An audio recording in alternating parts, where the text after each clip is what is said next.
Hello friends, ఇప్పుడు మీరు వినబోతుంది మన్నించి ఓ ప్రేమ స్టోరీలోని 13వ భాగం.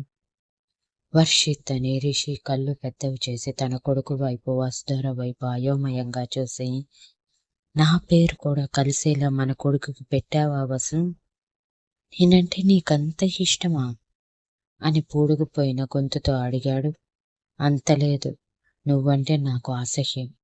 నాకు కొడుకు పుడితే తప్పకుండా వర్షిత్ అని పెట్టుకోవాలని నేను చదువుకునే రోజుల్లోనే అనుకున్నాను. అదే పెట్టుకున్నాను. యాక్సిడెంటల్గా అందులో నీ పేరు కూడా కలిసింది. అంతకు మించి ఏమీ లేదు. ముందు నువ్వు నా ఇంటి నుంచి బయటికి పో రిషి.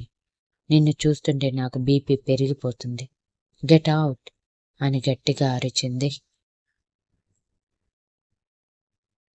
ఆ అరుపుకి వర్షిత్ ఉలిక్కిపడి ఏడుపు అందుకోవడంతో రిషి సీరియస్గా వసుధార వైపు చూస్తూ, పిల్లల ముందు ఎలా మాట్లాడాలో కూడా తెలీదా? ఏంటి ఆ కసరటం?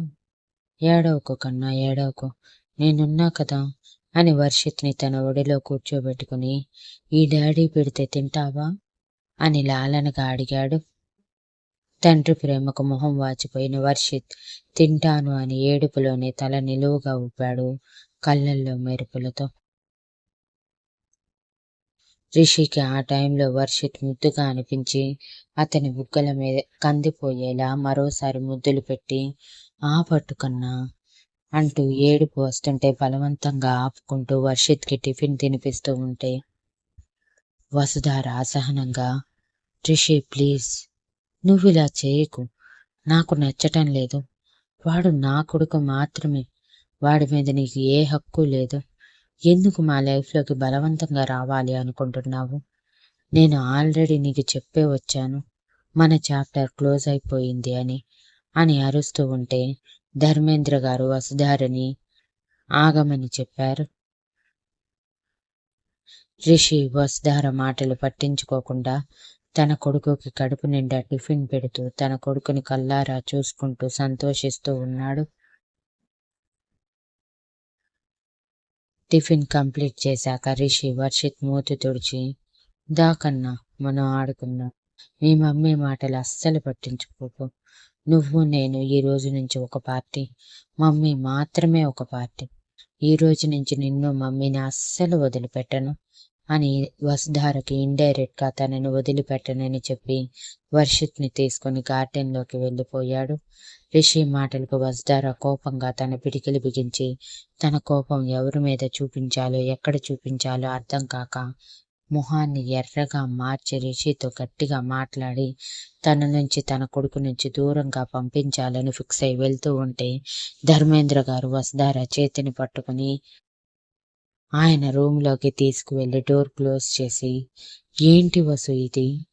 రిషికి నువ్వంటే ఇష్టం లేదు అని చెప్పావు, తను వేరే వాళ్ళని ప్రేమిస్తున్నాడు అన్నావు, కానీ రిషిని చూస్తుంటే నాకు అలా అనిపించటం లేదు. నువ్వు నాకు సగం సగం చెప్పావా అని సీరియస్గా అడిగారు. లేదు డాడీ, నేను నిజమే చెప్పాను.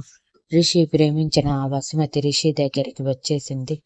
నేను మీకు ఆల్రెడీ చెప్పాను, నేను అతన్ని మోసం చెయ్యాలి అనుకున్నానే తప్ప నా లైఫ్లోకి తీసుకురావాలని అనుకోలేదని. నా ప్లాన్ ఫ్లాప్ అవ్వటంతో ఇక అక్కడ ఉండటం వేస్ట్ అనిపించి అక్కడి నుంచి వచ్చేశాను అని సీరియస్గా అంది.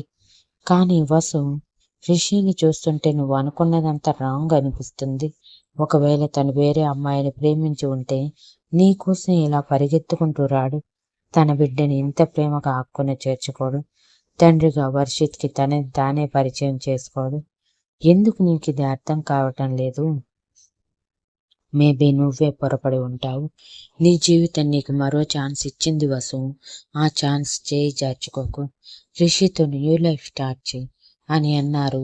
తన కళ్ళ ముందే కూతురు జీవచ్చంలా మారిపోయి ఎవరిని పట్టించుకోకుండా అందరి నిందలు భరిస్తూ బ్రతకటం తట్టుకోలేక, ఏంటి డాడీ మీరు చెప్పేది?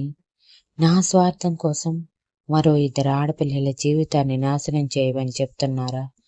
రిషికి ఆల్రెడీ పెళ్ళైపోయింది, అది మీకు తెలుసు.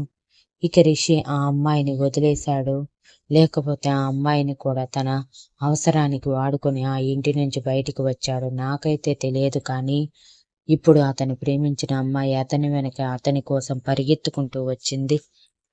ఆ అమ్మాయికి అన్యాయం చేయమంటారా? పైగా రిషి అంటే నాకు కొంచెం కూడా ఇష్టం లేదు. అతను చేసిన పని వల్లే నేను నా జీవితంలో మొదటిగా, చివరిగా అసహ్యించుకునే వ్యక్తి ఎవరైనా ఉన్నారంటే అది రిషి మాత్రమే. తనని నా జీవితంలోకి తీసుకువచ్చే ప్రసక్తే లేదు. ఇంకొకసారి ఈ టాపిక్ తీసుకురాకండి డాడీ, ప్లీజ్. మీరు పదే పదే ఇదే మాట మాట్లాడితే మాత్రం మీకు కూడా దూరంగా వెళ్ళిపోతాను నా కొడుకుని తీసుకొని అని బెదిరించి బయటికి వచ్చేసింది. ధర్మేంద్ర గారు మాత్రం వసుధార చెప్పిన మాటల గురించి ఆలోచిస్తూ, ఎందుకు రిషి వసుధార ప్రవర్తన చూస్తుంటే వసు పొరబడిందని అనిపిస్తుంది. ముందు ఒకసారి రిషితో మాట్లాడాలి అనుకుని ధర్మేంద్ర గారు కూడా బయటికి వచ్చారు. ఇద్దరు గార్డెన్లోకి వెళ్ళేసరికి రిషి, వర్షిత్ ఇద్దరు ఆటలాడుకుంటూ ఒకరి వెనక ఒకరు పరిగెడుతూ ఉంటే వర్షిత్ మొహంలో ఇంతవరకు చూడని సంతోషం ఆ క్షణం కనిపించింది వసుధారకి. ఆ సంతోషం చూసి ఎందుకో దాన్ని పాడు చేయలేక అది కొంత సమయం మాత్రమే అని తనకి తానే సర్ది చెప్పుకొని వాళ్ళిద్దరినీ కన్నీటి తడితో చూస్తూ అక్కడే నిలబడిపోయింది. వెనకే వచ్చిన ధర్మేంద్ర గారు కూడా వాళ్ళిద్దరినీ అలా చూసి కన్నీళ్లు జారిపోతూ ఉంటే ఆ కన్నీళ్ళని తుడుచుకుని, భగవంతుడా, నా కూతురికి నా మనవడికి తన తోడిని పంపించేశావా? నీకు కోటి కోటి ధన్యవాదాలు స్వామి అని మనసులోనే ప్రార్థించుకుని వాళ్ళని మురిపంగా చూసుకుంటూ ఉన్నారు. అలా 2 గంటలు విరామం లేకుండా ఆడటం వలన వర్షిత్ అలసిపోయి నిద్రకి వచ్చేసి తూగుతూ ఉంటే తండ్రి ఒడిలోనే పడుకుండిపోయాడు.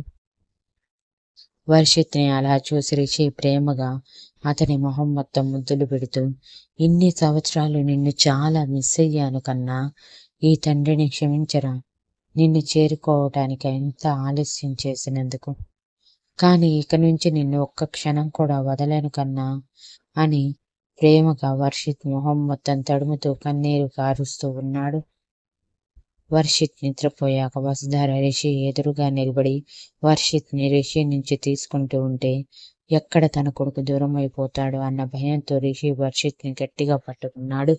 వర్షిత్ కూడా తండ్రి షర్ట్ని తన చిన్న పిడికిలిలో బిగించి తండ్రి స్పర్శ నిద్రలోనే దూరం అయిందని అర్థం చేసుకున్నాడో ఏమో ఏడుపు మొహం పెట్టి నిద్ర కళ్ళతో కళ్ళు తెరిచి చూశాడు. వసుధార వర్షిత్ని చూసి అసహనంగా వర్షిత్ని వదిలేసి, కన్నా నిద్రపోయాడు, లోపల పడుకోబెట్టు అని అంది.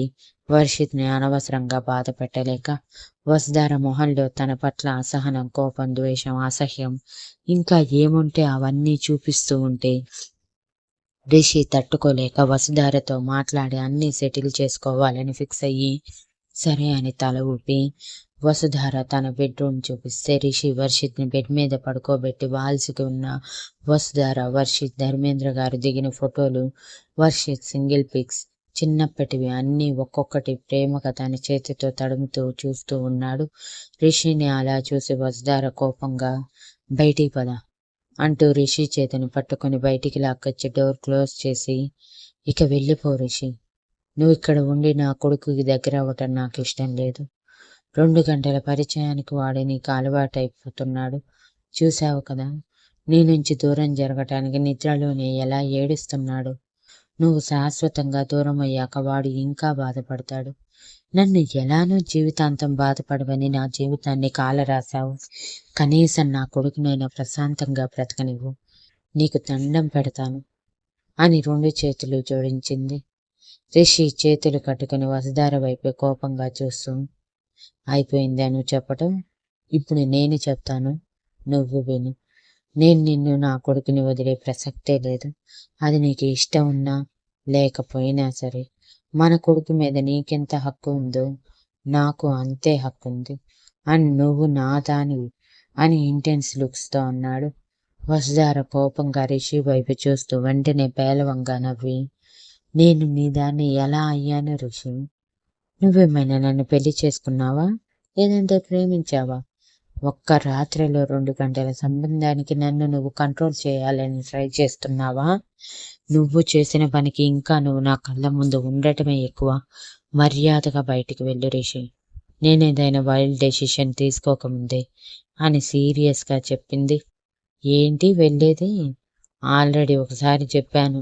మళ్ళీ మళ్ళీ చెప్పించుకోకు వసు. నువ్వు నీకు నాకు మధ్య ఏ బంధం లేదని అన్నంత మాత్రాన అది తెగిపోదు.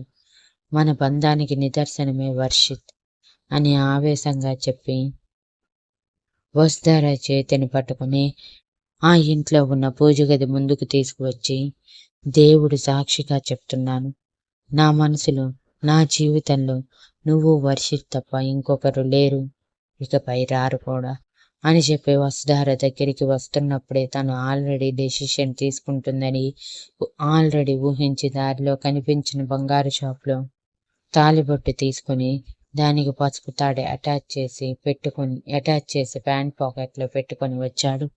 ఇప్పుడు వసుధార అన్న మాటలకి వసుధార తనకేమవుతుందో ప్రూఫ్ చేయాలని ఫిక్స్ అయ్యి తన అనుమతితో తాళి కట్టాలనుకుని కూడా ఇప్పుడు ఆలస్యం చేస్తే వసుధార వర్షిత్ పూర్తిగా తనకి దూరం అయిపోతారేమోనని భయపడి క్షణం ఆలస్యం చేయకుండా తాళి బయటికి తీసి 2 చేతుల్లో పట్టుకుని, నీకు నాకు మధ్య శారీరక సంబంధమే కాదు, ఇప్పుడు పవిత్రమైన మాంగళ్య బంధం కూడా ఉంది అని రిషి మాటలకి షాక్లో ఉన్న వసుధార తేరుకునేలోపే తన మెడలో 3 ముళ్ళు వేసి, ఈ క్షణం నుంచి నువ్వు మిసెస్ రిషిధార అని అన్నాడు చిరునవ్వుతో. అదంతా చూస్తూ ఉన్న పని మనిషి ధర్మేంద్ర గారి కళ్ళల్లో సంతోషంతో కూడిన కన్నీళ్లు రాలాయి. Thank you for listening and please like, share, comment and subscribe.